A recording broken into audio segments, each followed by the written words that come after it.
Thanksgiving at our house always came with an agenda though, no one ever said it out loud. The turkey was perfectly golden, the wine glasses sparkled, and Dad's stories flowed like champagne. And just like every year, he found a way to bring her up, my sister, the crown jewel. "Your sister just bought a gorgeous home," he announced, like he was revealing royalty. "When will you catch up, Stella?" Everyone laughed. Except me. I didn't flinch. I didn't sip my wine or look away. I just smiled. Calm, direct. "I did," I said. "I just didn't invite anyone who doubts me." The room went still. Forks paused midair. Eyes snapped toward me. And in that moment, everything they thought they knew about me started to shift. There's something almost theatrical about the way Thanksgiving unfolds in our house. Every detail feels rehearsed, like we're all actors hitting our marks on a set that hasn't changed in decades. The dining table is always dressed the same. Cream linen, crystal stemware, silverware, polished like heirlooms. Mom moves with military precision between kitchen and dining room, adjusting a napkin here, fluffing a pillow there. She smiles through it all, but it's the kind of smile that says, "Stay in character." Dad plays his part-toothed charismatic host with a booming voice and a memory full of anecdotes. Only his stories are never really about the whole family. They orbit around one person. My sister. Kara. She doesn't even try to downplay it anymore. She walks into the room like it's a red carpet. High heels, perfect blowout, designer coat. And why wouldn't she? Every time she enters, the spotlight finds her. And me? I'm Stella, the one who brings wine and carries the folding chairs in from the garage, the one who listens more than she speaks, who always gets asked, "Still working that same job?" Or, "Did you ever finish that certification thing?" They don't mean to be cruel. At least, I don't think so. But the questions aren't really questions, they're placeholders. A polite way to skip over the parts of me they don't understand. Or worse, don't want to understand. It's always been like this. Kara gets the big moments. Graduation speeches, engagement toasts, housewarming announcements. I get nods, smiles. Sometimes an extra helping of pie, as if that somehow makes things equal. I used to pretend it didn't bother me. I told myself I didn't care, that I was taking the high road, staying humble. But deep down, I felt it every year like background music I couldn't turn off. This year, though, something had shifted. Not in them. In me. I hadn't come to prove anything. I hadn't come to show off. I came because I knew exactly who I was, and, more importantly, I finally understood who they were. So when Dad raised his glass and made that announcement, it didn't land the way he expected.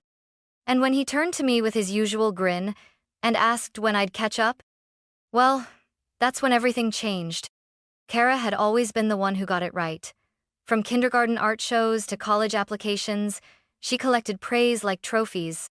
By the time she was 28, she had a husband, a mortgage, and a picture-perfect Instagram feed with golden filters and just the right amount of effortless charm.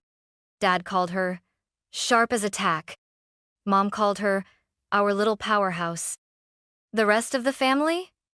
They didn't bother hiding the admiration. At family gatherings, she didn't have to ask for attention.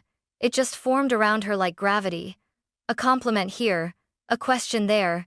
"How's the new marketing role? Did you redecorate again? Didn't you just get back from Paris?" She knew how to work a room, smiling, modest laughing, brushing it off like it was no big deal. But she loved it. You could tell. And I was the afterthought. If Kara bought a new home, I was still renting somewhere, right? If Kara got promoted, I was figuring things out. If Kara had a bridal shower, I was the one folding napkins and ordering cupcakes. Dad didn't do it out of malice. I really believe that. But he carried this idea of success, like a checklist stand. Kara ticked every box in permanent ink. Once, at a barbecue, he patted her shoulder in front of everyone and said, "Now this is what building a future looks like." I'd just gotten a new client contract that week. No one asked about it. Sometimes I wondered if I was invisible, or if I just made it easier for them not to see me. I didn't want the spotlight. I wanted recognition, the kind that doesn't come with applause but with understanding. But I also knew Kara wasn't evil. She didn't ask for the pedestal. She just stood on it, because no one ever questioned if she belonged there. And part of me, maybe a small, tired part, started to believe I didn't, until I stopped playing along. Because the truth was, I hadn't just caught up, I'd surpassed everything they assumed about me. I'd worked in silence, built something stable, something mine. And I'd done it without a single borrowed cent or Instagram-worthy caption. They didn't know that yet, but they would. Soon. It didn't happen overnight. The change, I mean. There was no grand revelation, no life-altering moment, just a slow, steady awakening. A quiet series of choices that added up until one day, I looked around and realized I was no longer waiting for anyone's permission to matter. It started the year I skipped Thanksgiving.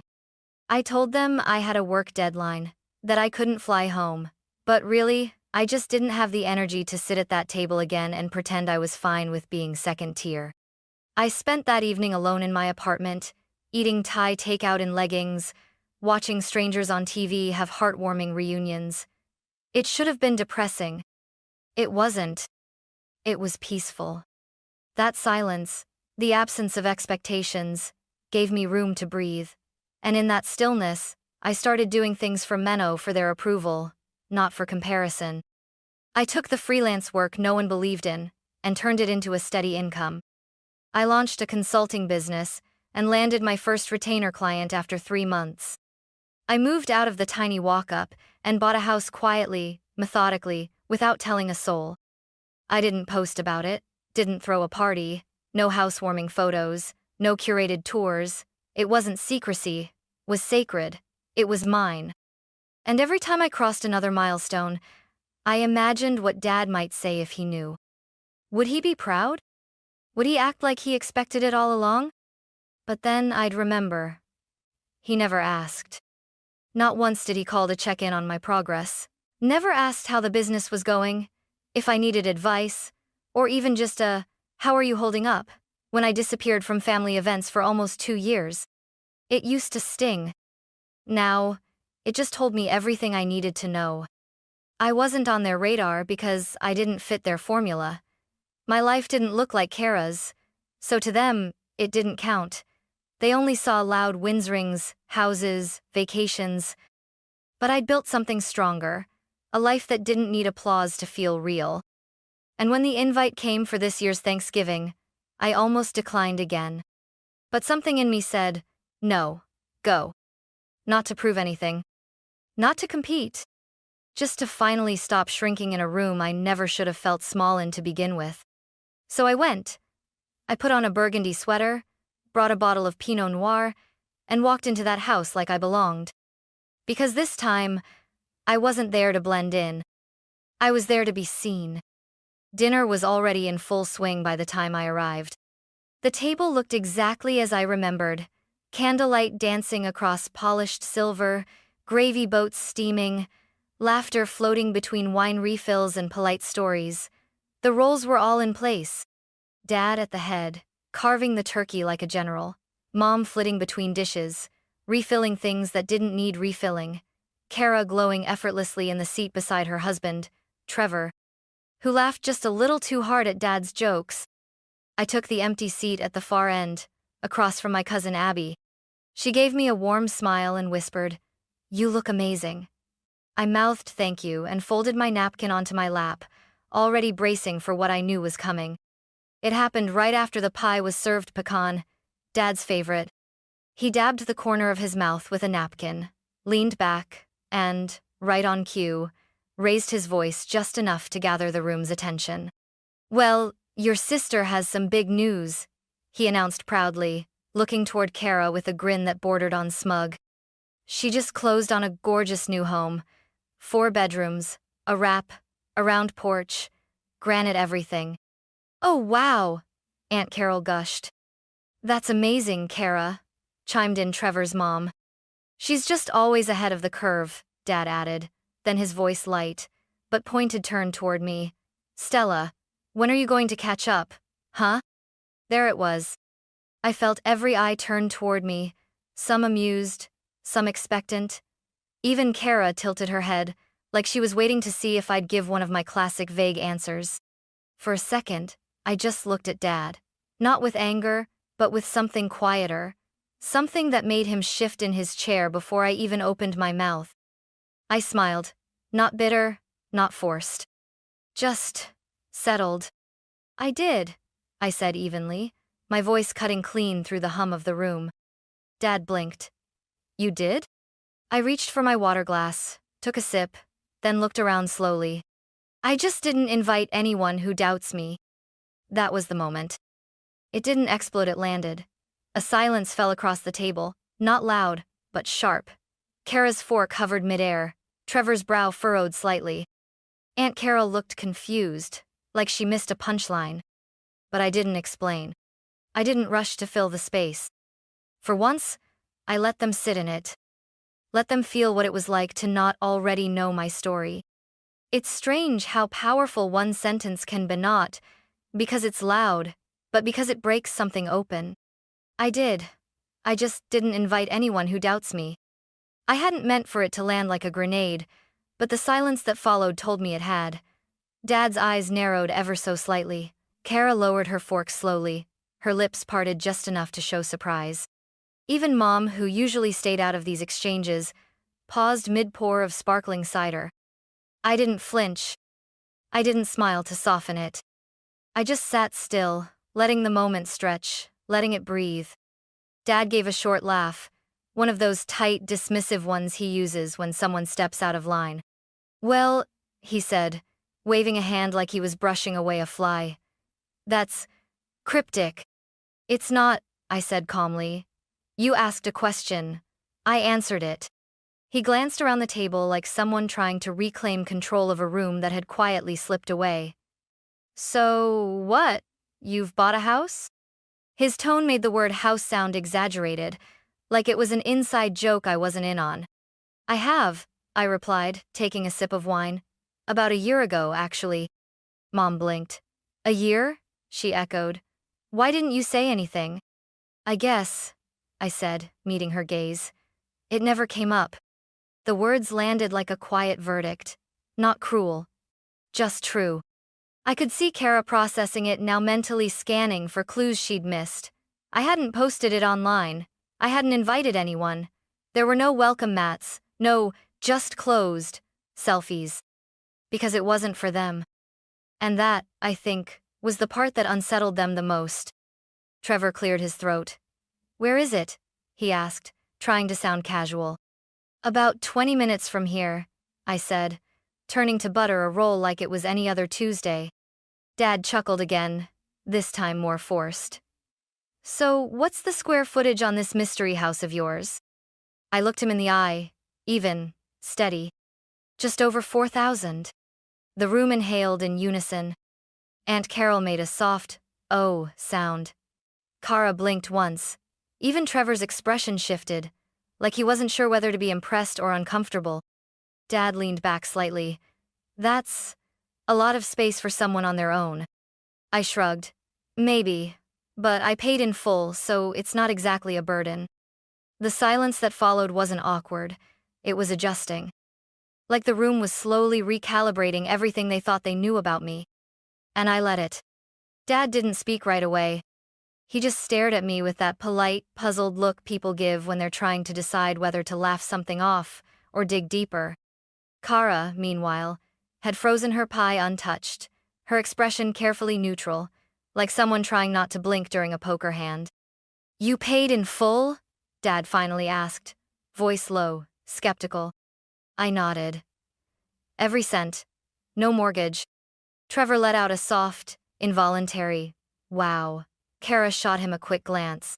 I've been building this for years, I continued. Just not publicly. The tension shifted like a slow-moving fog across the table. The kind that didn't scream, but lingered in people's throats. Kara tried to reclaim ground. That's great, Stella, she said, her tone sugary, sweet. But buying a house is a big deal? You didn't want to share that with your family? I turned to her calmly. You mean the family that only ever asks how close I am to being like you? Her smile faltered. I didn't hide it out of spite, I added. I just didn't feel the need to explain myself anymore. There was no raised voice, no sting, just clarity. Dad tried again. So what kind of work are you doing now? I thought you were freelancing. I was. Now I run my own consultancy. I have 6 clients under retainer. Mom finally broke her silence. 6? She asked. Not disbelief, something more fragile, like realization. I nodded. I've been financially independent for a while now. Dad shifted in his chair. Well, Kara's house is in a fantastic neighborhood. Great schools, great investment. Trevor nodded robotically. Kara sat a little straighter. Oh, totally, I said lightly. Although technically it's not her name on the deed. The room paused like someone had hit a mute button. Kara's expression cracked for the first time. Excuse me?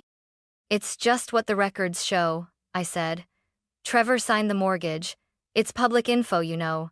Registry of Deeds. Trevor's face flushed. We're married, he said quickly. It's our house. Of course, I said, voice neutral. But we both know how banks work. Kara's jaw tensed. Why would you even look that up? I didn't, I said. Someone sent it to me months ago. Said it was funny how I was always the one being compared when I was the only one not owing a bank anything. Dad held up a hand. Okay. This is getting out of hand. No, I said, still calm, still centered. It's not. It's finally honest. And that was when I saw it. The flicker of something behind Dad's eyes. Not anger. Not disappointment. Doubt. For the first time, he wasn't sure who the golden child at the table really was. Kara crossed her arms, her voice tight. I never asked to be compared. I nodded. Neither did I. But it happened anyway. Every holiday, every birthday, every backhanded compliment. The room was so quiet I could hear the faint hum of the fridge in the kitchen. I wasn't attacking. I was just done pretending. I built something real, I said. I just didn't need an audience to clap for me along the way. No one moved. Not yet. But something in the air had cracked open, and for the first time, I wasn't the one being explained away. Dad looked like he wanted to say something to regain control, but the words wouldn't come. Kara, on the other hand, had gone rigid, her hands clenched under the table. Her voice, when it came, was low and tight. You know, she said, for someone who didn't want attention, you sure timed this pretty perfectly. I tilted my head. I didn't time anything. You asked when I'd catch up. I simply answered. Trevor shifted uncomfortably beside her. Let's not make this a competition. It's always been a competition, I said gently. Just one I wasn't told I was in. That hit hard. Even Mom's eyes flicked toward Kara with something uncertain behind them. She opened her mouth, then closed it again. I continued, my voice steady. I worked 12-hour days for nearly 3 years. I didn't go on vacations. I didn't go into debt. I built my business client by client, staying up until 2 in the morning designing proposals and doing my own taxes. I looked around the table. No one asked. Not once. Aunt Carol blinked. You skipped 2 Thanksgivings in a row, didn't you? I nodded. And no one called. No one checked in. You just assumed I was drifting, that I was still the one behind. Kara scoffed quietly. So what? You wanted applause? A parade for doing your job? No, I said. I wanted a family that didn't measure my worth by how closely I mirrored your life. Her face flushed, lips pressed into a thin line. I never claimed to be better, I added. But you all made it very clear I was somehow less. And I believed it until I realized your standards had nothing to do with me. You praised milestones you could measurings, square footage, curated lives on social media. But not resilience, not risk, not growth in silence. Dad finally spoke, his voice low, unsure. Why didn't you just tell us? I looked at him. Because it wouldn't have mattered. You already decided who I was a long time ago. You put me in a box labeled still trying, and never looked inside. He inhaled sharply. That's not fair. It's not about fairness, I said. It's about pattern. Then I turned to Kara. You're not the villain, you know, but you've never once used your voice to shift the spotlight. You stood there and soaked in all the praise without asking why it was always so one-sided. Kara stared at me, something flickering in her eyes. Guilt? Defensiveness? Maybe both. I didn't know, she said quietly. You didn't ask, I replied. And you never wondered why I stopped showing up. Mom's eyes were glossy now. Her voice wavered. Stella, I didn't realize. I know, I said gently. That's the problem. And there it was. The silence that followed wasn't angry. It was the weight of years collapsing. Something had shifted. Something irreversible. I wasn't the one on trial anymore. The room didn't go back to normal. There was no awkward joke to cut the tension. No quick subject change. Just silence thick and honest, like the kind that follows a storm you didn't see coming. Kara looked down at her plate, her expression unreadable. Trevor sat rigid beside her, like he was afraid any movement might trigger something. Mom dabbed at her eyes, her lips pressed together like she was trying to keep herself from unraveling completely. And Dad? He looked older than I remembered. Not weak, just unsure. Like the foundation he'd stood on for years had shifted beneath his feet, and he wasn't quite sure where to step next. I reached for my napkin and folded it neatly, carefully. There was no anger in my movements, no need to prove anything anymore. That moment had passed. I wasn't here to win. I never had been. I think I'll head out, I said quietly, standing up. Stella, Mom started, but didn't finish. I looked at her, not cold, not hurt, just done pretending. You always asked me to come back, but never asked how I was doing, I said gently. You wanted updates you could brag about, not the truth of who I was becoming. Her mouth parted, then closed again. I turned to Kara next. We don't have to be close, but it would have meant something if just once you had pulled me aside and asked me how I was really doing. No filters, no audience. Kara didn't speak, but her eyes shimmered with something I hadn't seen before. Recognition. And Dad, I saved him for last. You wanted me to catch up, I said, but I was never behind. You just never looked. His shoulders sagged slightly. You're right, he said, almost inaudibly. I didn't need more than that. I walked toward the door slowly, slipping on my coat as I went. No one followed, no one called my name. And that, strangely, felt like closure, not because they didn't care, but because they finally understood they didn't own the version of me they had created. I opened the front door. The evening air was crisp, biting, but it felt good on my skin. Outside this house, I wasn't the one who needed to catch up. I wasn't the quiet girl in the corner or the disappointment in progress. Out here I was just Stella, the woman who had already arrived. And for the first time in years, I didn't need anyone to follow me out.